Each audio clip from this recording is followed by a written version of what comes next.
Yuk. Tinggal kan. Assalamualaikum warahmatullahi wabarakatuh. Kami. Assalamualaikumnya ke situ.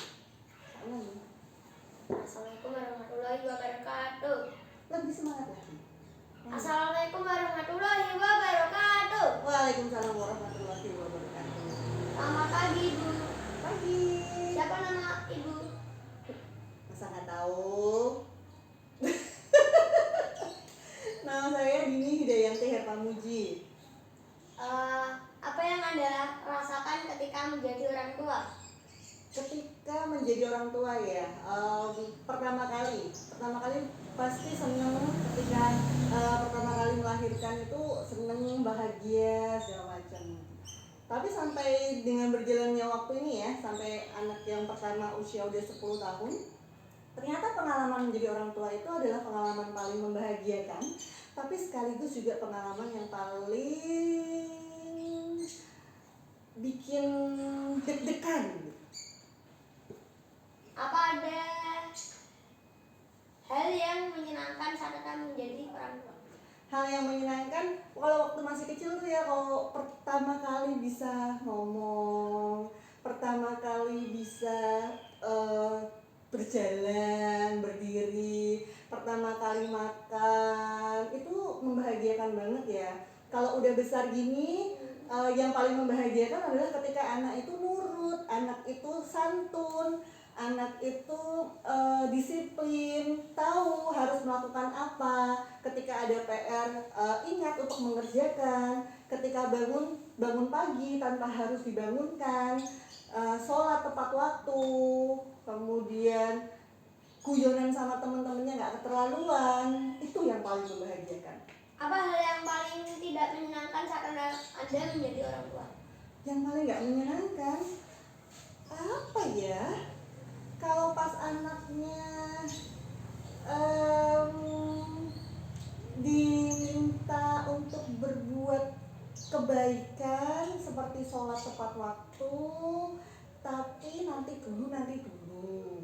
Ketika anaknya diingatkan untuk enggak main HP lama-lama, mabar sama temennya lama-lama, tapi mabarnya lama-lama, itu yang bikin sedih. Oh, sama satu lagi yang paling bikin sedih, waktu kelas 3 SD itu tuh pernah saya ditelepon sama wali kelas anak saya. Tiba-tiba wali kelas telepon, katanya, "Ibu, ini anak ibu kepalanya benjol sebesar bola tenis." Bayangkan, ketika ditelepon saya langsung shock. Kemudian saya jemput anak saya pulang sekolah dan benar kepalanya memar, benjol sebesar bola tenis. Ternyata cuma gara-gara guyonan sama temen-temennya.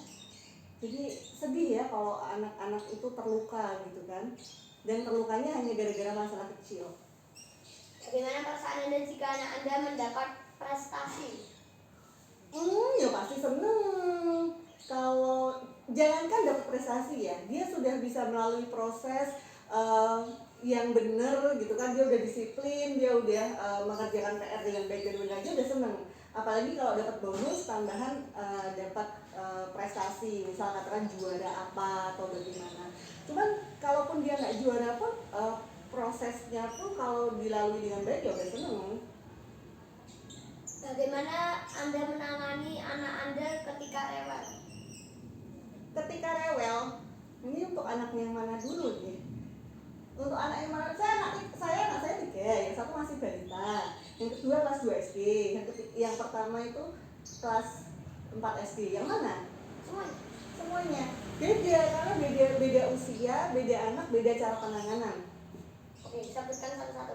Sebutkan satu-satu. Kalau yang masih balita itu masih sering tantrum, jadi kadang-kadang terpaksa harus menggunakan nada-nada tinggi, keras gitu kan. Kalau yang kelas 2 SD itu dia tipikalnya adalah dia bisa memperbaiki dirinya sendiri gitu kan, ketika dia sudah menyadari kesalahannya. Jadi biasanya ya udah ketika lagi rewel nggak usah diapa-apain dulu, didiamkan dulu. Nanti kalau dia sudah sadar, dia akan minta maaf, baru dinasehatin. Nah, kalau yang anak pertama itu kan jadi contoh buat adik-adiknya. jadi lebih apa ya, lebih tegas gitu. Jadi kadang yang salah adiknya, tapi yang kemarin yang nomor 1 tetap. Oke, sekian dari saya. Assalamualaikum warahmatullahi wabarakatuh. Waalaikumsalam warahmatullahi wabarakatuh. Oke, cukup ya. Cukup penderitaan.